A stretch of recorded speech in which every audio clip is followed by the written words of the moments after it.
ഏലപ്പാറ പഞ്ചായത്തിൽ വികസന മുരടിപ്പാണ് നടക്കുന്നതെന്ന് ആരോപിച്ച് സിപിഐഎമ്മിന്റെ നേതൃത്വത്തിൽ പഞ്ചായത്ത് ഓഫീസിന് മുമ്പിലേക്ക് മാർച്ച് സംഘടിപ്പിച്ചു. സിപിഐഎം ജില്ലാ സെക്രട്ടേറിയറ്റ് അംഗം PS രാജൻ പരിപാടി ഉദ്ഘാടനം ചെയ്തു. വികസന ക്ഷേമ പ്രവർത്തന രംഗത്ത് നാടിനെ പിറകോട്ട് നയിച്ച പഞ്ചായത്താണ് ഏലപ്പാറയെന്നും പഞ്ചായത്തിലെ UDF ഭരണസമിതി തികഞ്ഞ പരാജയമാണെന്നുമുള്ള ആരോപണങ്ങൾ ഉയർത്തിയാണ് സിപിഐഎമ്മിന്റെ നേതൃത്വത്തിൽ ഏലപ്പാറ പഞ്ചായത്ത് ഓഫീസിലേക്ക് മാർച്ച് സംഘടിപ്പിച്ചത്. നിരവധി പാർട്ടി പ്രവർത്തകർ പങ്കെടുത്ത മാർച്ച് പഞ്ചായത്ത് ഓഫീസിന് മുന്നിൽ പോലീസ് തടഞ്ഞു. തുടർന്ന് നടന്ന യോഗം സിപിഐഎം ജില്ലാ സെക്രട്ടറി അംഗം PS രാജൻ ഉദ്ഘാടനം ചെയ്തു.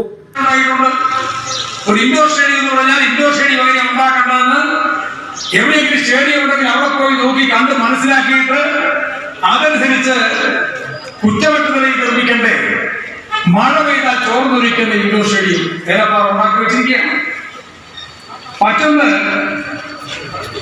LDFന്റെ കാലത്ത് മാലിന്യ നിർമ്മാർജ്ജന പ്രവർത്തനം മാതൃകാപരമായി നടത്തിയ പഞ്ചായത്താണ് ഏലപ്പാറ. ഇപ്പൊ മാലിന്യ നിർമ്മാർജ്ജന പ്രവർത്തനം എവിടെ നിൽക്കുന്നു? നമ്മുടെ വാഗമണ്ണിൽ നിന്ന് പുള്ളിക്കാലത്തെ ആൻഡപ്പനം ജേക്കബ് അധ്യക്ഷനായിരുന്നു. പ്രതിഷേധ സമരത്തിൽ സിപിഐഎം ജില്ലാ കമ്മിറ്റി അംഗം MJ ബാബച്ചൻ, ഏരിയ കമ്മിറ്റി അംഗങ്ങളായ നിശാന്ത് V ചന്ദ്രൻ, C Sylvester, NM Kushan, B Anoop, VP Suresh, local സെക്രട്ടറിമാരായ S അനിൽകുമാർ, റജി സൈമൺ എന്നിവർ സംസാരിച്ചു. News bureau, Elappara.